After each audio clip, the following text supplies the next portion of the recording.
Bonjour à tous, ici 14 Fox Charlie Fox 84 Zulu Novembre. Aujourd'hui, je vais vous présenter la réalisation d'une antenne directive expérimentale pour la bande de fréquence UHF PMR 446 à 12 éléments.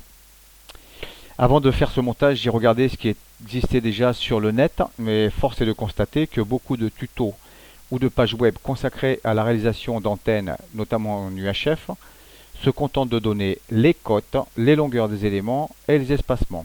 Pas beaucoup de méthodes pour la réalisation pratique, ce qu'on va essayer de voir ensemble. Donc pour commencer, je vais partir de ce que je voudrais faire en fonction des disponibilités des fournitures. Par exemple, on trouve facilement des barres d'aluminium chez à peu près tous les bricots dépotoirs du coin, mais en longueur de 1 mètre, ce qui limite un peu, sauf si on veut réaliser une portative. Par contre, on trouve chez Casto, parce que chez Casto, il y a tout ce qu'il faut, des carrés alu 20-20 en longueur de 2 mètres. Et là, ça commence à m'intéresser sérieusement. Donc, pour réaliser cette antenne, je vais commencer par la calculer. Et pour ça, je vais télécharger un petit logiciel qui s'appelle Yagi Calculator. Une fois le logiciel installé, on va l'ouvrir et remplir les données nécessaires à la réalisation. En tout premier, évidemment, la fréquence en MHz, entourée de rouge en haut à gauche. Ce logiciel n'aime pas trop les points pour séparer les décimales, utilisez plutôt la virgule. En même temps, la décimale, on s'en fout un peu. Ensuite, le nombre d'éléments directeurs, ici 10 entouré en bleu. Il y aura en plus le réflecteur et l'élément recevant le coaxial, appelé dipôle, radiateur ou trombone, ce qui fera un total de 12. Puis important, j'ai choisi de faire un trombone comme élément rayonnant. Je vais donc rentrer le diamètre de la poulie, me servant au cintrage de l'élément, et ici entouré de jaune, 35 mm. La section du carré alu en noir 20 par 20. Puis entouré de vert, l'espacement entre les deux éléments des deux extrémités du trombone. Ne descendez pas en dessous de 10 mm pour des raisons de calcul d'impédance. Voilà, reste dans le coaxial. Vous choisissez le coaxial à utiliser pour le ballon. Ici, ce sera du RG58. Vous cocherez la section du boom, ici square, carré, les éléments ronds, isolés du boom, diamètre 6 mm. Pareil pour l'élément rayonnant, où il y a marqué construction dipôle.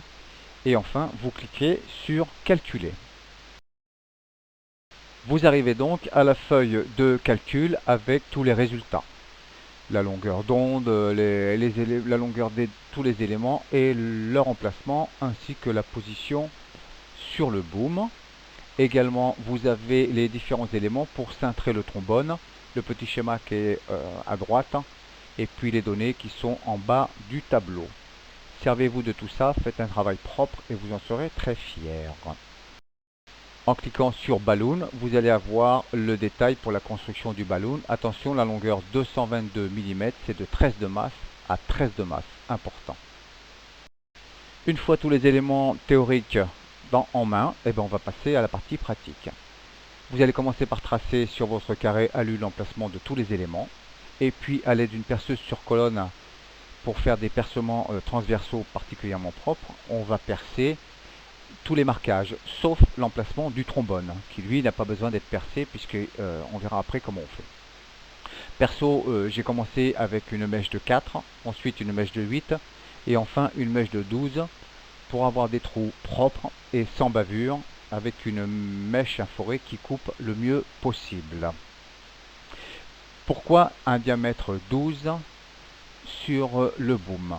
Tout simplement parce que je vais utiliser une petite pièce pour isoler et maintenir mes éléments d'antenne sur le boom, qu'on appelle un press-étoupe. Donc ce press-étoupe, vous le voyez, c'est un press-étoupe pour fil de 6,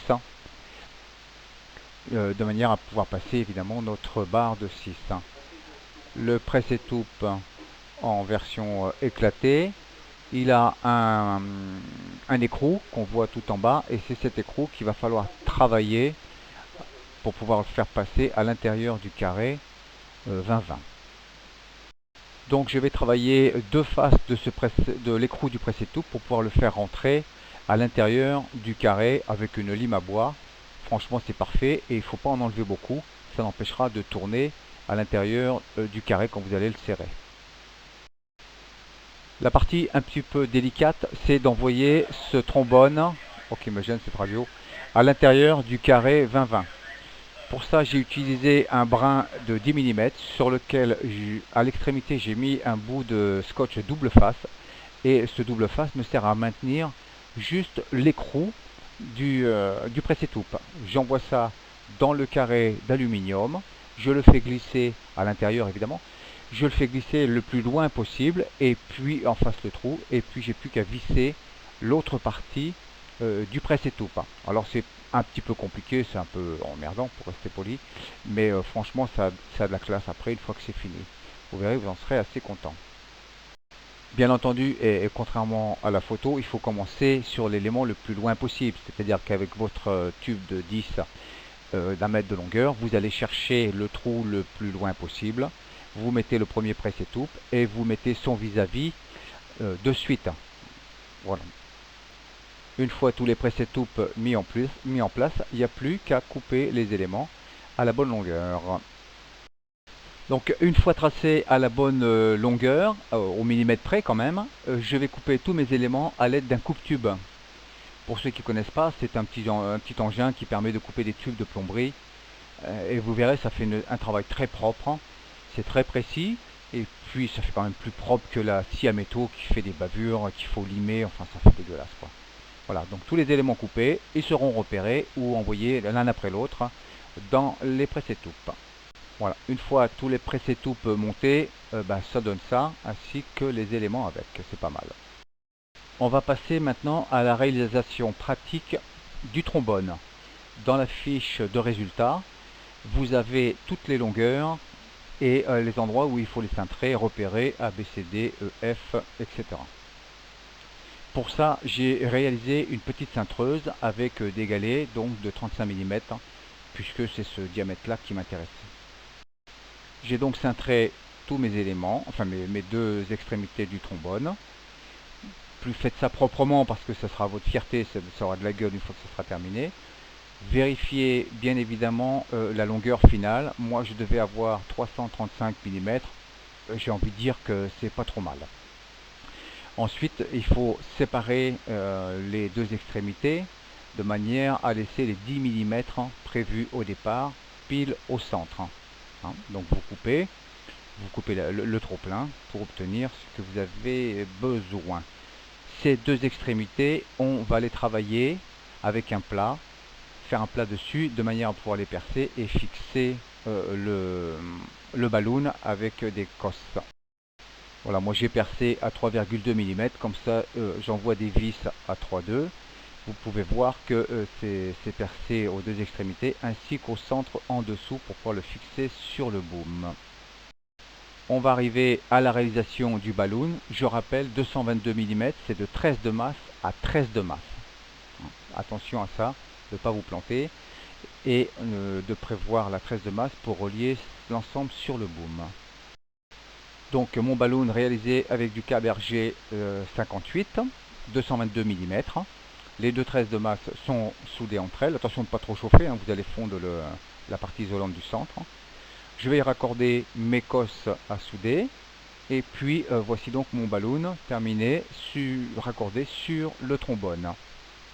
Il faut serrer à mort, il faut que le contact soit absolument parfait. On va maintenant réaliser la pièce centrale qui va maintenir le trombone sur le boom. Voilà, donc moi j'ai utilisé du PTFE, du Téflon, qu'on trouve assez facilement, notamment vous prenez une plaque à découper, vous faites cette forme de U, les trous pour le passer. Ensuite, cette pièce, vous allez la disposer sur le boom, évidemment à l'endroit prévu, sans le fixer encore. Voilà, cet endroit-là, ici. Vous allez donc ensuite insérer votre trombone à son emplacement sur la fiche. Vous pouvez voir que la 13 de masse, j'ai mis une cosse à souder pour faire un petit trou et le fixer avec un rivet dans le boom. Voilà, pour positionner cette pièce centrale avec son trombone, attention de bien respecter les 50,4 mm. Surtout si vous n'avez pas d'appareil de mesure pour vérifier le TOS. il faudra impérativement être à cet endroit-là de façon à obtenir un meilleur résultat possible. Donc une fois l'ensemble mis en place, on voit à quoi ça ressemble un petit peu avant l'étanchéisation totale. Vous voyez qu'à l'arrière, moi j'ai fixé une fiche N socle de manière à pouvoir visser mon câble directement, faire mes contrôles, etc. Mais vous pouvez raccorder votre câble coaxial directement depuis le trombone vers la radio. Mais il faut être sûr du coup au niveau du TOS, au niveau des mesures. Concernant le socle que j'ai soudé sur une cornière d'aluminium, l'aluminium c'est du 6060 qui se soude plutôt bien avec de la brasure aluminium qu'on trouve pareil chez certains marchands de matériaux et qui permet également de braser le laiton ou le cuivre. Et ça c'est intéressant parce que ça m'a permis de souder ce socle sur mon cornière. Mais vous pouvez raccorder le câble directement. Vient ensuite la mesure. On voit que sur le canal 1 446 00625 j'ai 1.0 de TOS. Bon, je crois que ça va être difficile de faire mieux à moins de tout jeter par terre. Et voici le bébé fini sur une porte. Ça fait 2 mètres de longueur. Bon, ma foi, je suis content de moi. Trafiquez bien, amusez-vous bien. Salut. Je rajoute quand même, n'hésitez pas à me laisser un commentaire, non pas pour me cirer les pompes, je m'en fous, mais pour me poser des questions. Et si ça n'a pas été assez clair, n'hésitez pas à poser des questions. J'essaierai d'être un peu plus clair et je vous répondrai en direct ou dans la liste des commentaires. Ça profitera à tout le monde. 73 à tous, faites un bon trafic, amusez-vous bien à réaliser et puis tenez-moi au courant de vos réalisations, c'est sympa. Ciao.